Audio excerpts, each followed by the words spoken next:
voilà déjà 23 ans que Lolo Ferrari a rendu son dernier souffle, à l'âge de 37 ans.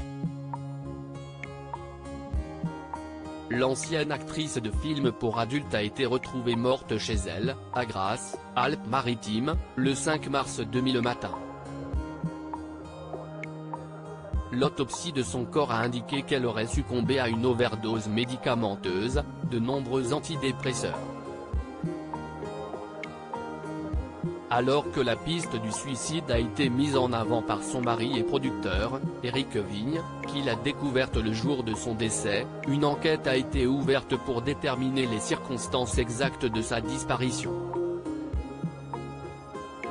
L'homme qui avait partagé la vie de Lolo Ferrari, né Ève Valois, depuis plus de 18 ans et avait contribué à sa carrière, a alors été arrêté et mis en examen pour meurtre.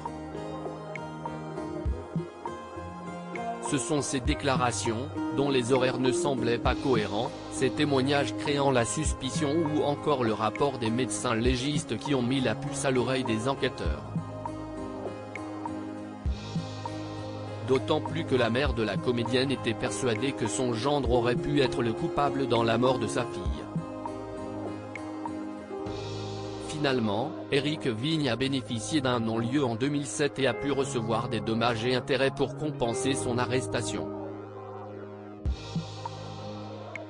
Pourtant, depuis, le mystère reste entier concernant la disparition de l'ancienne bimbo refaite à coups de bistouri.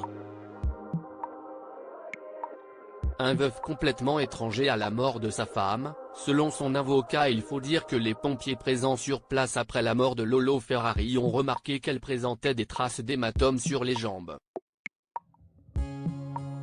De son côté, comme le rapporte RTL, ce mardi 9 mai, maître Gilles-Jean Portéjoie, l'avocat d'Éric Vigne, a déclaré que même s'il reste des zones d'ombre sur cette affaire, la seule certitude que nous ayons aujourd'hui, c'est qu'il, son client, est complètement étranger à cette mort. On ne sait pas précisément de quoi est morte Lolo Ferrari. D'une absorption médicamenteuse toxique, à coup sûr. Mais ce dont on est absolument sûr, c'est qu'il n'y est pour rien, a-t-il ajouté fermement.